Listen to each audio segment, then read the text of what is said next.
The autumn rain painted soft patterns against the windows of Meadowbrook Care Home in North London. Inside the modest common room, time moved differently than it did in the world beyond those walls. 82-year-old Margaret Ashford sat in her usual chair by the window, carefully placing a vinyl record onto the portable player her daughter had brought last Christmas. The needle found its groove with that familiar crackle, and then it began. Life on Mars. The piano introduction filled the quiet room like water filling an empty vessel. Margaret closed her eyes. She was no longer in Meadowbrook. She was 29 years old again, standing in a cramped London flat in Brixton, 1971. Her husband Thomas was there, young and alive, holding her waist as they swayed to this brand new song they had just heard on the radio.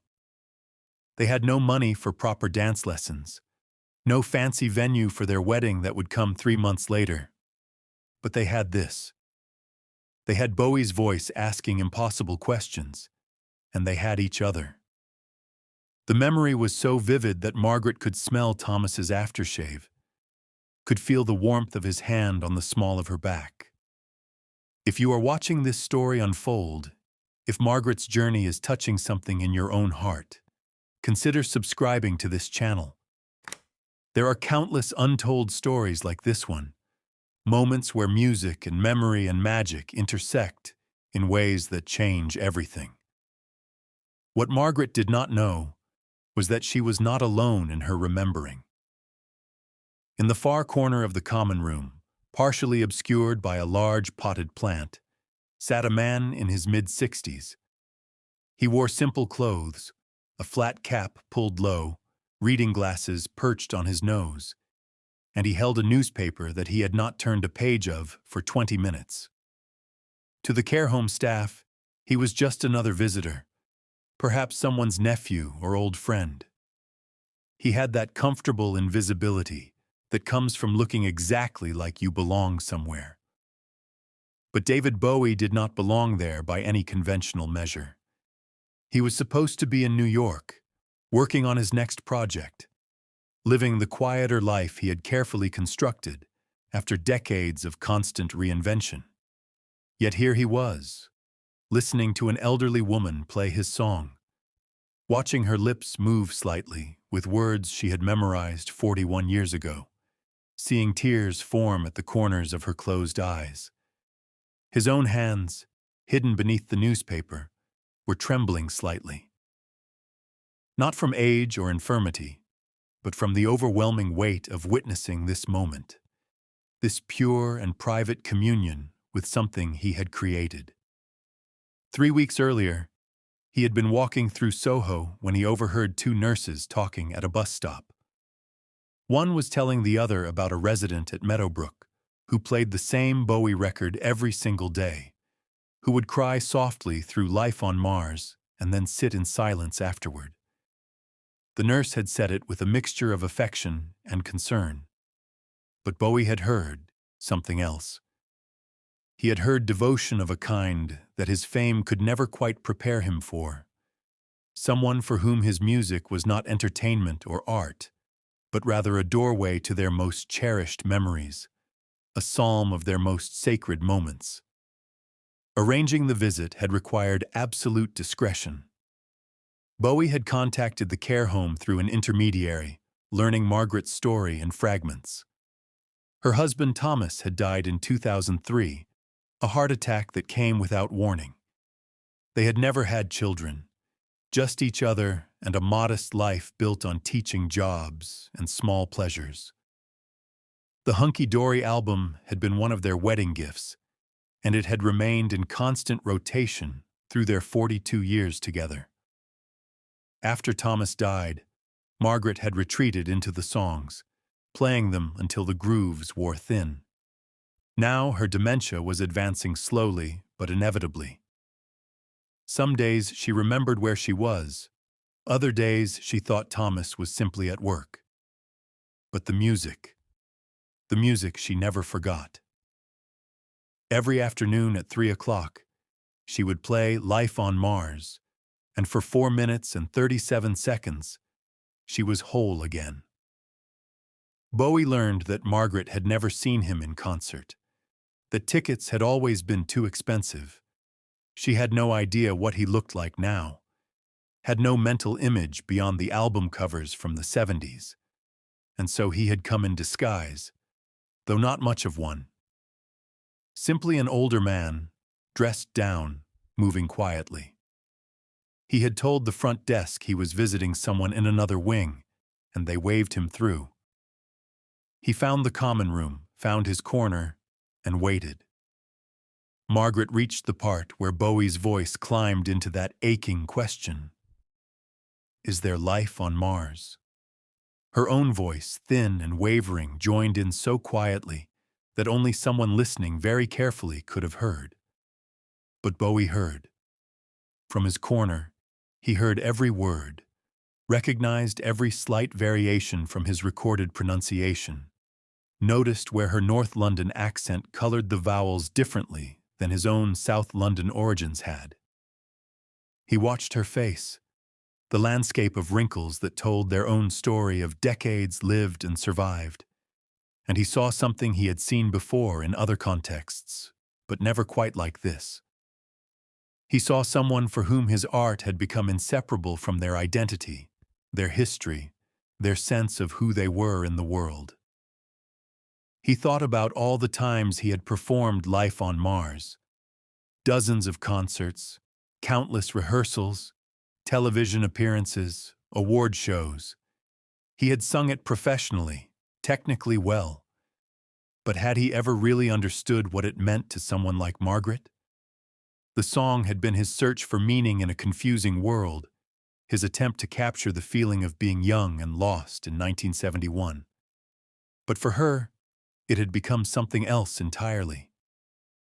It had become the sound of falling in love, the texture of happiness, the last connection to a person who no longer existed anywhere except in memory. Every time she played it, she was not listening to David Bowie. She was listening to Thomas asking her to dance.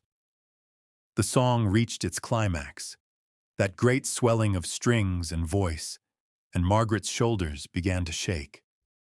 She was crying now, not with the loud grief of fresh loss, but with the quiet sorrow of permanent absence. She had been crying like this every afternoon for 9 years. It was part of the ritual, expected and accommodated. After the tears came a long silence where she simply sat with her eyes closed. But something happened that afternoon that had never happened before. Bowie found himself standing. He did not remember deciding to stand, did not consciously choose to abandon his corner. His body simply acted, pulled by something stronger than reason. He walked across the common room, his footsteps soft on the linoleum floor. Margaret heard them, though. She opened her eyes, blinking away tears, and looked up at this stranger approaching her. Her face showed no fear, only mild confusion. But then Bowie did something that surprised even himself. He sat down at the old upright piano that stood against the far wall, an instrument that looked like it had not been played in months. He adjusted the seat, flexed his fingers once, and began to play. The opening notes of Life on Mars emerged from the piano, slightly out of tune but unmistakably the song. His fingers remembered the composition perfectly, muscle memory from thousands of performances reaching back across decades. Margaret's confusion transformed into something else. She tilted her head, studying this stranger with new attention. There was something familiar about him, something in the way he held himself, but she could not quite place it. A nurse passing in the hallway paused at the doorway, surprised to hear the old piano being played. But Bowie kept his eyes down, focused on the keys, letting the music speak before any words could complicate what was happening. He played through the first verse, and then quietly, he began to sing. His voice was different now than it had been in 1971. Deeper, weathered by time and use, stripped of the desperate ambition that had driven his younger self. But the bones of the voice were the same, the distinctive phrasing that had made him recognizable across decades. He sang about the girl with the mousy hair, about Mickey Mouse and the lawman, all those surreal images that had never quite made literal sense, but had always felt emotionally true. And as he sang, Margaret's hand slowly rose to her mouth. Recognition was dawning, impossible recognition. She stood up, her movements uncertain, the arthritis forgotten in the shock of the moment. She walked toward the piano, each step a question her mind was asking but her heart was already answering. When she reached the instrument, she placed one trembling hand on its edge, steadying herself, and looked directly at the man playing it. Bowie finished the phrase he was singing and looked up, meeting her eyes, for the first time. And in that moment, the disguise became irrelevant.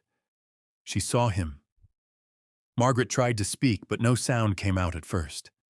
Finally, in a voice barely above a whisper, she managed to say, "It's you." Not a question. A statement of fact that still felt like fiction. Bowie stopped playing but kept his hands on the keys. He nodded slowly, a small smile appearing. "It's me," he confirmed, his voice gentle, matching her whisper. The nurse in the doorway had gone completely still, but Margaret and Bowie existed in a bubble separate from all of that. A private space carved out by music and memory.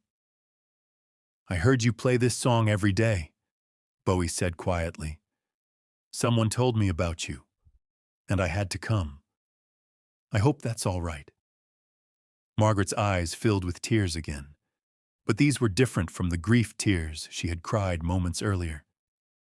These contained something that looked almost like joy. "You heard me?"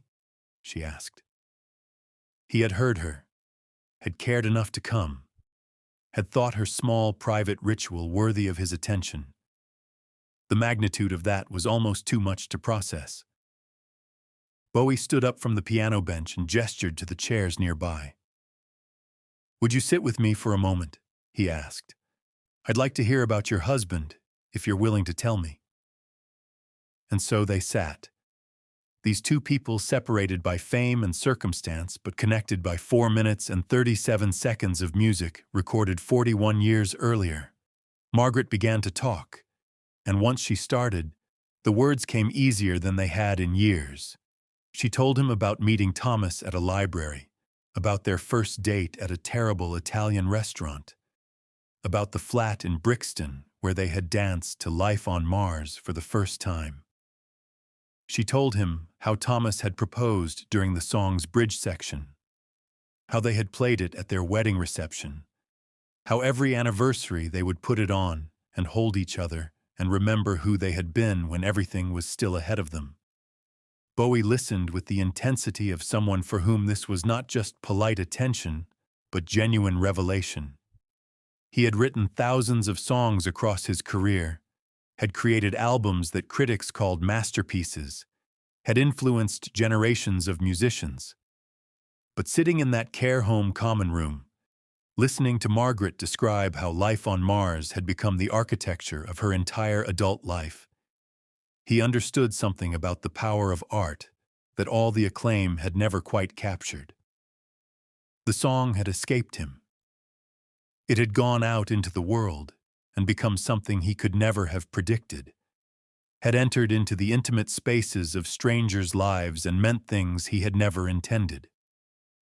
Margaret talked for nearly 40 minutes, the words spilling out in a way that surprised even her daughter Catherine, who had arrived for her regular visit and stood frozen in the doorway. The nurse had called her urgently, and now she watched her mother, who some days could not remember her own name, recounting detailed memories with perfect clarity, animated by the presence of this man who had unknowingly scored the most important moments of her life. Bowie asked questions, real questions, genuine interest in the specifics of her story. What had Thomas done for work? What were their favorite places in London? What other music had they loved? Margaret answered each one, and in answering, seemed to grow more present than she had been in months. Catherine would later say it was like seeing her mother return from a long journey, like watching someone remember not just the past, but how to be fully alive in the present. At one point, Margaret looked at Bowie with sudden concern. "I never got to see you perform," she said, and there was real regret in her voice. "We never had the money, and then later, well, life got complicated." Bowie reached out and gently took her hand. "You've been listening to me every day for 41 years, he said. "That's more dedicated than most people who've been to 100 concerts. You've given my music a home. That matters more than you know." He stood up then, walked back to the piano, and played the song again from beginning to end. But this time he played it just for her, watching her face as he moved through the verses, adjusting his performance to match the emotions he saw reflected there. When he reached the final chorus, Margaret stood up and began to move, a slow, careful swaying that might have been dancing. Catherine stepped into the room then and stood beside her mother, supporting her gently as she swayed. When he finished, the silence that followed felt sacred.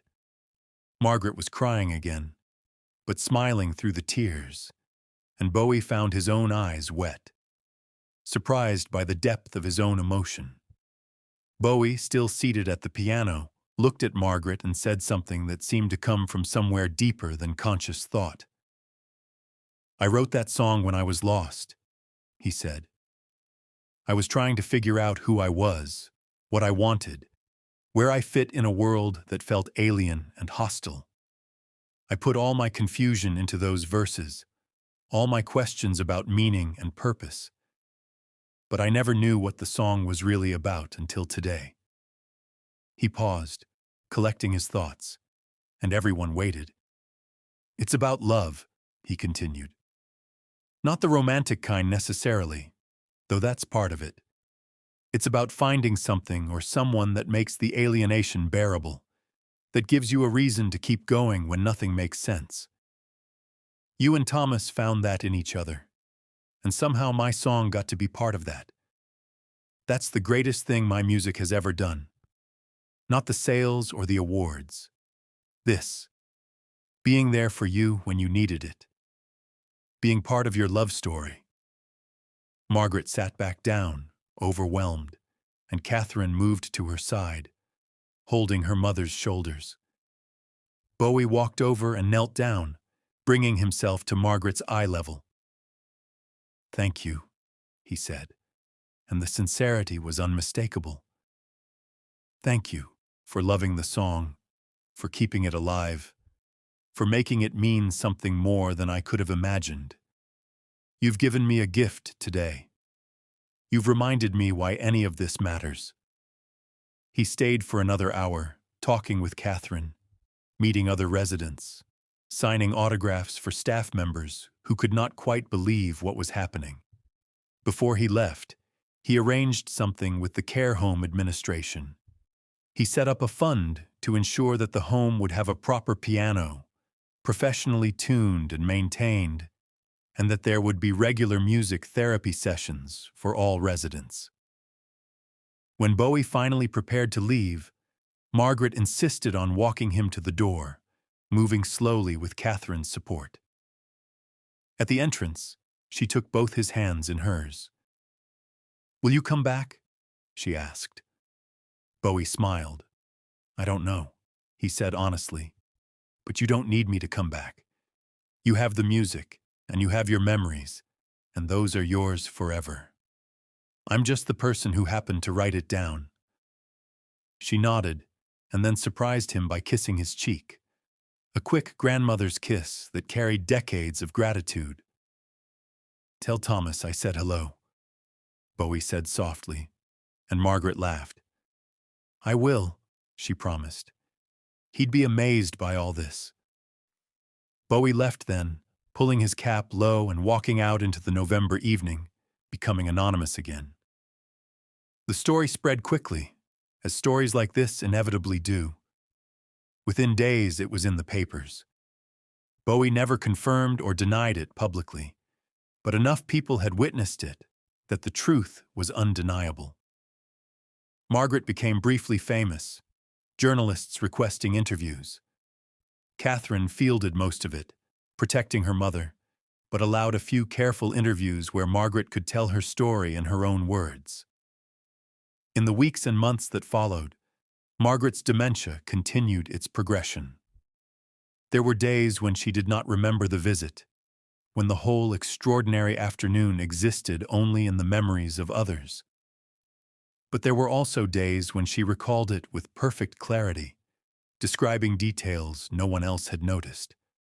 And on those clear days, something in her seemed more settled, more at peace. She died 18 months later, quietly in her sleep. At her funeral, Catherine played "Life on Mars," and when the song reached its climax, she broke down completely. But they were not entirely tears of grief. Mixed in was gratitude for the strange gift they had been given, the day a legend had walked into a care home and reminded them that even the smallest lives contain symphonies. Bowie sent flowers, simple white roses with no card, but Catherine knew they were from him. The newspapers tried to make a bigger story of it, but Catherine declined. Some things were private, she told the reporters. Some things were sacred. The piano Bowie donated remained at Meadowbrook, and it became a source of comfort for many residents. Other people played other songs, created other small rituals. But the staff always thought of it as Margaret's piano, and occasionally, when the room was quiet and the afternoon light came through at just the right angle, someone would play "Life on Mars," and for 4 minutes and 37 seconds, the past and present would blur together, and Margaret would be there again, young and in love and dancing. What does it mean when an artist meets the life their art has touched? For Margaret, it had been validation she did not even know she needed, confirmation that her love for Thomas and their shared love of music had been seen, had mattered. For Bowie, it had been a reminder of why he had spent his life making art. But perhaps most significantly, it had been a demonstration of something often forgotten. Art is not primarily about the artist. It escapes their control the moment it enters the world, becoming whatever the audience needs it to be. "Life on Mars" was Bowie's song, but it was also Margaret's song, and Thomas's song, and the song of countless others who had found in its surreal lyrics something that spoke to their own experiences of alienation and longing and love. Catherine visits Meadowbrook sometimes, though less often now. When she does, she always stops at the piano, always touches its keys gently, and sometimes, if the room is empty, she plays "Life on Mars." She is not a skilled pianist, and her version is halting and imperfect, but that does not matter. The song is not about technical perfection. It never was. It is about the questions we ask when nothing makes sense, and the love that sometimes, if we are very lucky, provides answers we were not even looking for. David Bowie died in 2016, 4 years after that afternoon at Meadowbrook, and when the news broke, Catherine cried as hard as she had at her mother's funeral. She felt the loss personally, even though she had only met him once, because he had given her mother something irreplaceable. At his memorial service, "Life on Mars" played, and Catherine imagined her mother and Thomas, together again somewhere beyond reach, dancing to it one more time. The care home received another delivery of white roses the day after Bowie's death, with a card this time. It read simply, "For Margaret, and for all those who hear the music. Catherine kept the card, pressed between the pages of her mother's favorite photo album, next to pictures of Thomas and Margaret when they were young, and the world was wide open with possibility. Life on Mars continues to be played, performed, covered, and loved by new generations. Each listener brings their own story to it, their own needs and questions and moments of transcendence. The song does not belong to any single person. It belongs to everyone who has ever felt like an alien in their own life, everyone who has looked up at the stars and wondered if there was something more. And in care homes and houses and concert halls all over the world, people still play it, still let it carry them back to their own essential memories. Some dance, some cry, some simply listen in silence. Each response is valid, each engagement with the music a small act of meaning-making. Bowie understood this through encounters like the one with Margaret. Art was not about the artist's intention, but about the audience's need. The piano at Meadowbrook needs tuning again. Soon someone will call the piano tuner, and they will come and adjust the strings, bringing the instrument back into proper voice. And when that work is complete, someone will sit down and play, and the music will fill the common room again. And for 4 minutes and 37 seconds, the past will live in the present, and Margaret will be there, and Thomas will be there, and David Bowie will be there. All of them together in the only place they can still meet. This is what music does. It builds bridges across time and space and the ultimate separation of death. It creates moments of communion between strangers. It takes the emotions we cannot articulate and gives them form and sound. And sometimes, in rare and precious instances like that November afternoon, it brings the creator and the audience together in a moment of mutual recognition, where both sides see clearly how much they need each other. Margaret would have liked that idea, that her love of the song had given something back to the man who wrote it. Thomas would have liked it too. And somewhere, perhaps on Mars or perhaps in the space between notes, the three of them are still having that conversation, still creating meaning together, still proving that even in a universe vast and indifferent, small moments of connection matter absolutely. They matter because we are human, and humans need each other. And art is one of the ways we reach across the void and touch the souls of others. The rain continues against the windows. Time continues its forward motion. But in the space that music creates, there is no time, only the eternal present of sound and memory and love.